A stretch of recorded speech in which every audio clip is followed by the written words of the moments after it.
Bonjour, alors je vais vous parler d'un article qui est sorti dans Le Devoir le 18 octobre dernier.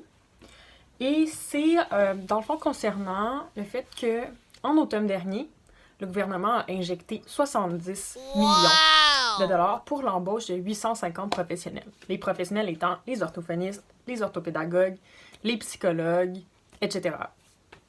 Et là, ce qu'on apprend récemment, le 18 octobre dernier, c'est que Le Devoir dit qu'il y a plus de 300 postes qui n'ont pas encore été comblés, malgré l'ouverture des 850 postes qui ont été faits par le gouvernement en automne. Alors là, les commissions scolaires restent prises avec des postes non comblés, des élèves qui ont des besoins et qui doivent se faire évaluer, qui doivent se faire suivre par des orthopédagogues, des psychologues, etc. Donc, qu'est-ce qu'ils font?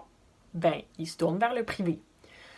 Alors, il y a le président de la Fédération des professionnels dans les écoles qui dit que, et je suis totalement d'accord avec ça, il dit que, dans le fond, il n'est pas pour le fait qu'on aille vers le privé parce que il n'y a pas de suivi après avec les enfants. Le privé va poser un diagnostic, mais après ça, il ne va pas se déplacer dans les écoles pour aller voir ce que l'élève aurait besoin comme accommodation, puis faire le suivi avec eux. C'est vraiment juste un diagnostic, et voilà. Mais là, la question, c'est plus, mais pourquoi est-ce que plus de 300 postes ne sont pas comblés?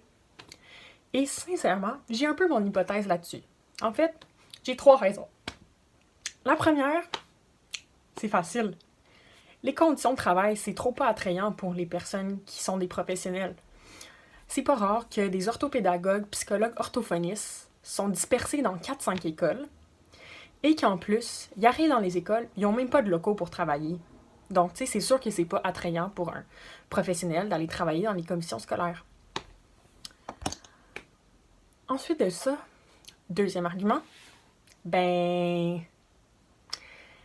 course au diagnostic, c'est simple. Dans le fond, les professionnels sentent comme si ils font juste être embauchés par les commissions scolaires pour poser des diagnostics.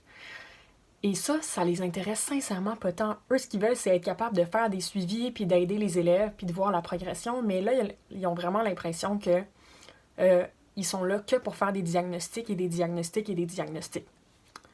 Et finalement, ma troisième raison, le salaire. Pensez-vous que pour un psychologue qui travaille dans une école, c'est parce que c'est vraiment moins avantageux, côté monétaire, là, que d'avoir son bureau privé où ce qui charge 150 de l'heure. Donc, voilà. Donc, ce que je suggère au gouvernement, c'est peut-être qu'avant d'ouvrir des postes puis d'injecter 70 millions pour l'ouverture de postes, peut-être qu'ils devraient penser à injecter 70 millions pour améliorer la qualité des conditions de travail des professionnels. Hein? Qu'est-ce que vous en pensez?